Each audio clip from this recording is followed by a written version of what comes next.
بسم اللہ الرحمن الرحیم۔ جسٹس نذیر غازی صاحب کا جو نیا بیان آیا ہے اس پر ہم کچھ تبصرہ کریں گے۔ یہاں ایک بات یاد رکھیں کہ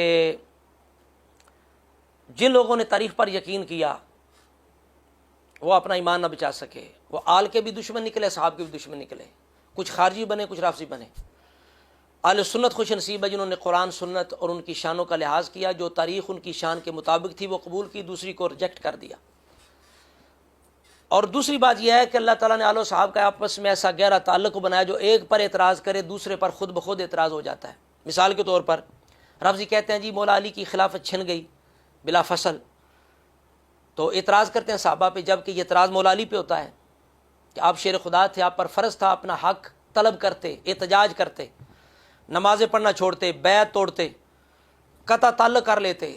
اگر طاقت نہیں تھی تو علی قرآن کے ساتھ ہے، قرآن علی کے ساتھ ہے، اور قرآن کہتا ہے الم تکن ارض اللہ واسعہ فتہاجروا فیہا، کیا اللہ کی زمین وسیع نہیں تھی، ہجرت کر جاتے۔ امام حسین نے ہجرت کی نا، جب یزید کی بیعت نہیں کرنا چاہتے تھے، مدینہ چھوڑا، مکہ چھوڑ دیا، تو مولا علی چھوڑ دیتے نا بھائی، مدینہ چھوڑ دیتے۔ تو جب نہیں چھوڑا، پیچھے نمازیں بھی پڑھی، بیٹوں کے نام بھی رکھے، بیعت بھی کی، حضرت عمر کو داماد بھی بنا دیا، تو اب رافضیوں کے پلے کیا رہ گیا؟ اب اعتراض تو مولا علی پہ آ گیا، جی فدق کھا گئے، جی فدق کھا گئے۔ تو وہ شیر خدا کہاں تھے؟ وہ شیر خدا کہاں تھے؟ اپنے دور میں انہوں نے واپس کیوں نہیں کیا؟ اس طرح کہتے ہیں جی رشتہ چھن گیا، جی ڈرا کے دھمکا کے مولا علی سے رشتہ لے لیا، نعوذ باللہ استغفر اللہ۔ تو جب کوئی آل و صحابہ میں سے ایک پر اعتراض کرتا ہے، دوسرا کا وہ سگا نہیں ہوتا، دوسرے پر بھی اعتراض ہو جاتا ہے، دوسرے کا بھی گستاخ وہ ٹھہر جاتا ہے۔ تو یہی حال ہے ان لوگوں کا۔ اب یہ خلافت ملوکیت ہے، یہ لکھی اس نے مودودی نے۔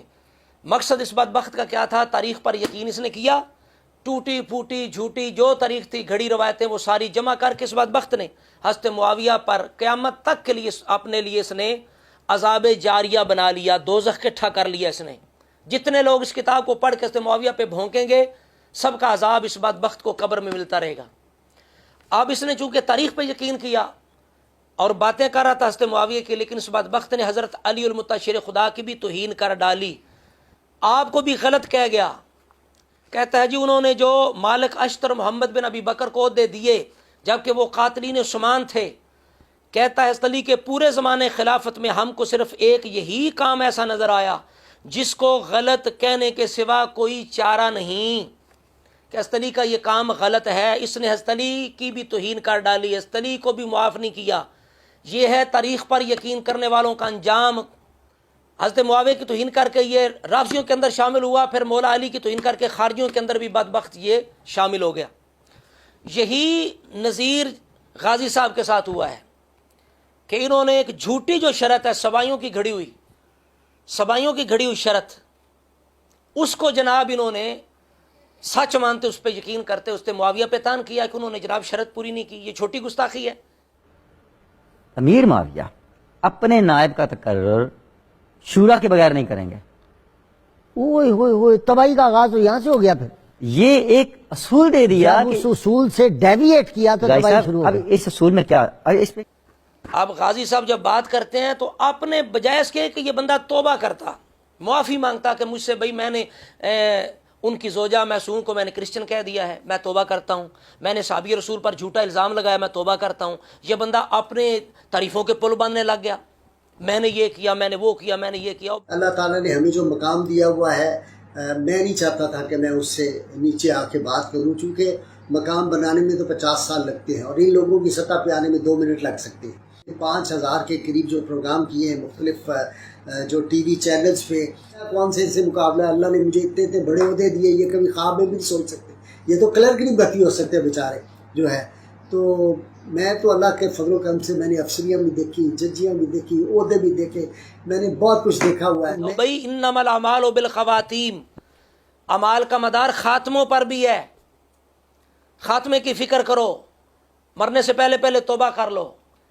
اگر تم نے کچھ کارنامے کیے ہیں تو ان کا اگر تم ثواب چاہتے ہو، ساتھ لے جانا چاہتے ہو، توبہ کرو۔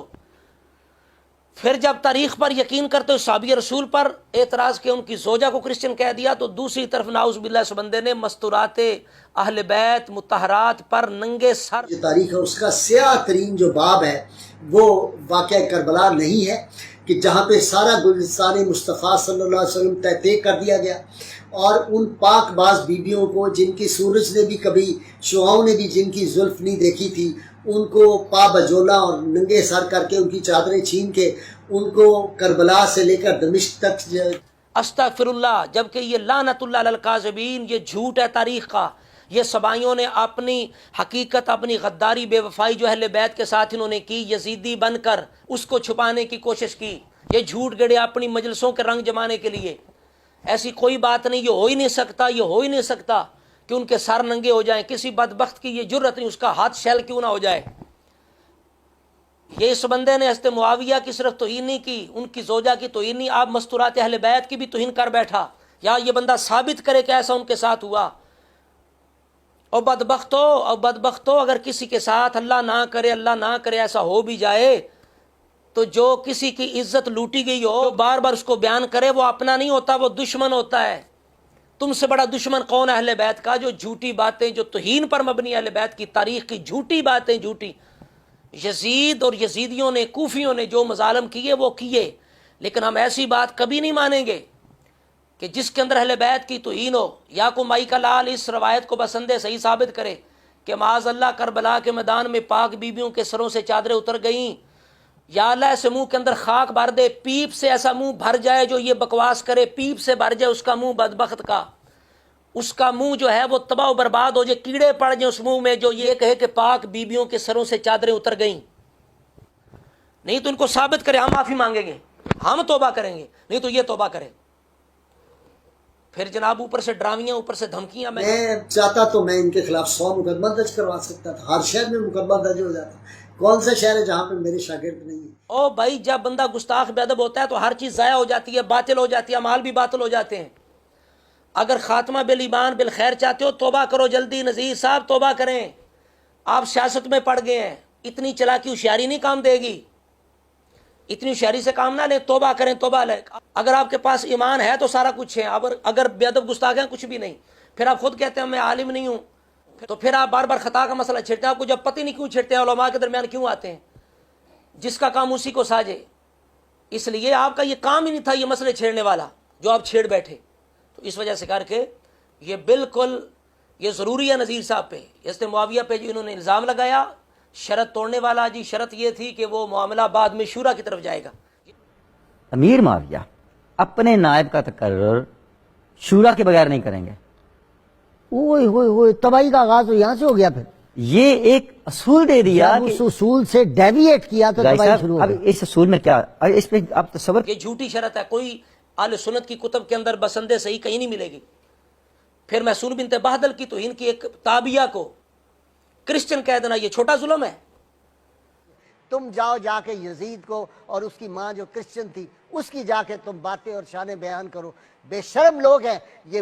پھر مستورات اہل بیت کتنی توہین کرنا، ان کی توہین، ان کی بے عزتی پر مبنی ایک جھوٹی روایت کو بیان کر دینا، نعوذ باللہ استغفر اللہ، کہ ان کے سروں سے چادریں اتر گئی۔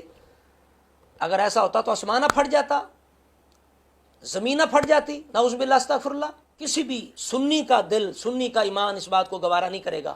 وہ بدبخت ہوگا جو اس بات پہ یقین کرے گا، جس کو اپنی ماں، بیٹی، بہن کے لیے ایسی بات گوارا نہیں کہ ان کے ساتھ ایسا ہو، اس کی عقل نہیں مانتی۔ اگر نعوذ باللہ ہو جائے تو کوئی بیان کرنے کے لیے تیار نہیں ہوتا۔ کیسے بدبخت ہے یہ کہ جو ایک کام ہوا ہی نہیں، جھوٹ ہے طریق کا، اہل بیت کی توہین پر مبنی ہے، بے عزتی پر مبنی، اس کو بیان کرتے ہیں۔ پھر محب اہل بیت، پھر بھی حبدار ہیں اہل بیت کے۔ تو اس وجہ سے کر کے تاریخ پر یقین کرنے والوں کا یہ حال ہے۔ سنیوں، چست ہو جاؤ، ہوشیار ہو جاؤ، تاریخ پہ کبھی یقین نہ کرنا، قرآن سنت کو بنیاد بناؤ۔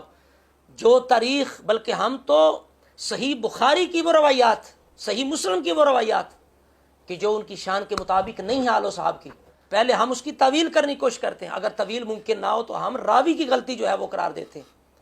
اور تم جناب ٹوٹی پھوٹی، گھڑی ہوئی، جھوٹی، من گھڑت تاریخ، سبائیوں کی گھڑی ہوئی، اس پر اس طرح آنکھیں بند کر کے قرآن سے زیادہ یقین کرتے ہو۔ آل کے خلاف، اصحاب کے خلاف، آل پہ تان کرنے کے لیے، صحاب پہ تان کرنے کے لیے۔ اللہ تعالیٰ ہم سب کو اہل سنت رکھے، اہل سنت کے نظریے مسلک پہ اللہ تعالیٰ ہمیں موت عطا فرمائے۔ پھر غازی صاحب جناب شکوہ یہ کر رہے تھے کہ ان کی زبان بڑی گندی ہے، بڑی گھٹیا ہے، بڑی غلیظ ہے، اور خود ان کی زبان اپنی آپ سماعت کریں کہ غازی صاحب کی کیا زبان ہے، کس طرح یہ معاذ اللہ علماء کو طلباء کو گندی نالی کہہ رہے ہیں. کی وہ سوکیانہ گندی غلیظ زبان استعمال کر رہے تھے، اور ان کے بعض جو ہواری تھے نوجوان جن بیچاروں کو کوئی سینس نہیں، جن کو پتہ نہیں، وہ جس طرح کی باتیں کر رہے تھے. تو میں نہیں چاہتا تھا کہ میں پتھر پھینکوں کسی گندی نالی میں، تو میں نہیں چاہتا تھا کہ میں پتھر پھینکوں کسی گندی نالی میں، اور نہیں چاہتا تھا کہ میں پتھر پھینکوں کسی گندی نالی میں. تو گالی دینا تو کوئی چوڑا چمار بھی جو ہے وہ ان سے بڑی گالیاں دے سکتا ہے.